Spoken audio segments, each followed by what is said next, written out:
Breaking today, mass stabbing horror. UK police rule out terrorism as one suspect is arrested over the train attack. Live coverage from London. Narrow escape. A man lucky to be alive after smashing into a power pole in Sydney's southwest. The push to bring back a favourite. Racing's biggest names behind calls to return the Melbourne Cup parade. From soccer to swimming, the shocking number of Queensland children giving sport the boot. How low can the coalition go? New polling paints a dire picture for the opposition. The fallout from Canberra. Plus, trading the pool for the pavement. Aussie Golden Girl Alexa Leary is live from the New York Marathon. And Recce TV exclusive. Hollywood megastar Russell Crowe reflects on a blockbuster year. Today, Monday the 3rd of November, 2025. From 9 News, this is a special edition of Today with Carl and Sarah.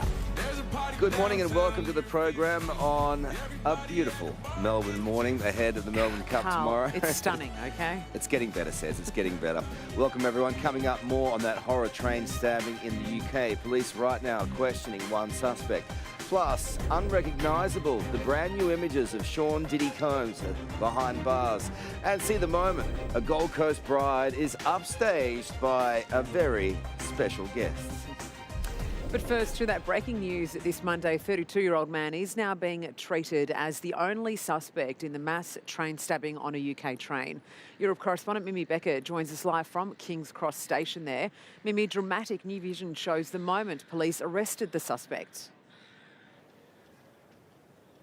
Good morning, Sarah. It does. You can see heavily armed officers and members of the dog squad part of that arrest operation last night as that 32-year-old man was taken into custody with reports that a large knife was also located there at the scene. CCTV also shows the moments after the stabbing incident as passengers on board the train run for their lives along a platform. A man dressed in all black can be seen walking along the platform, and he's also filmed climbing a station fence prior to that arrest. 11 people were injured in this stabbing attack, and police have revealed they now have that one sole suspect. One man is still fighting for his life, and he is believed to be a train station worker. He was on board and tried to intervene in the attack, and he is being hailed a hero. People are saying that he did save lives. Passengers recounted the horror, but knife crime is a massive issue here, so police have really ramped up their presence at train stations as well to help people feel safe. Sarah? Mimi, thank you. There is a tough road ahead for the opposition as a new poll reveals support is at a record low. Live now to 9 Federal Politics reporter Emily Saunders in Canberra. Emily, Susan Lee has her work cut out to turn it around. She does, Jane. News poll figures published this morning showing primary vote for the coalition is at its lowest level yet, crashing to 24%. And with Labor at 36%, this is actually the smallest level we've ever seen for the major parties combined. As for where the voters are looking instead, One Nation reaching a record high of 15%. The pressure now on Susan Lee to lead the Liberals to some policy decisions, all while keeping the party's top job. Jane? Emily, thank you. Only 13% of metropolitan GP clinics have switched to full bulk billing, despite the government's $8.5 billion Medicare overhaul. The uptake is higher, though, in remote communities where 30% of clinics have made the switch. Labor has pledged to have 90% of clinics bulk billing by 2030. The Australian Tax Office is warning Aussie renters who work from home not to claim converted home offices as tax deductions. The Herald Sun revealing the ATO is currently attempting to overturn an appeals decision after one person managed to claim nearly $5,500 from a home office. A ruling is expected in the coming weeks. New data has revealed Victoria is the only state failing to meet minimum school funding levels. Now the state's Education Minister, Ben Carroll, says teachers are set to finally get a proper pay rise. The Teachers Union says staff have felt forgotten as they push to fight the funding gap. A new report has revealed almost 1 in 3 Queensland kids are giving sport the boot.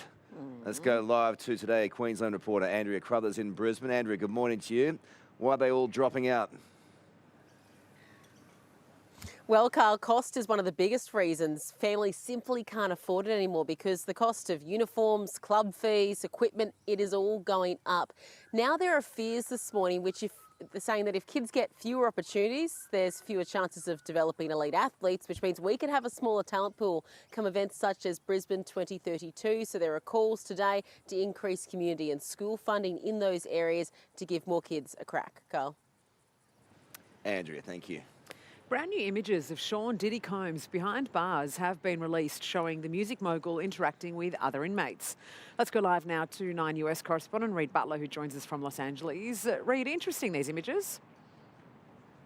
Yeah, Sarah, Diddy is smiling. He looks happy. He's even shaking hands with his fellow inmates. TMZ has these pictures. You can see him there in the grey beanie. He's got a grey beard on as well. This is at Fort Dix Correctional Facility in New Jersey, a minimum security prison. Diddy making friends early because he's going to be spending the next 2.5 years there at that facility. And Sarah, there are reports this morning he's even got a job already behind bars, a long way from his musical career. But apparently he is working in the laundry room, folding clothes. He's settling in. Thank you, Reid. Well, Andrew Mountbatten-Windsor's remaining military title will be removed. Britain's Defence Secretary says the government will strip the former prince of his honorary rank of Vice Admiral, his last remaining military title as per the King's request.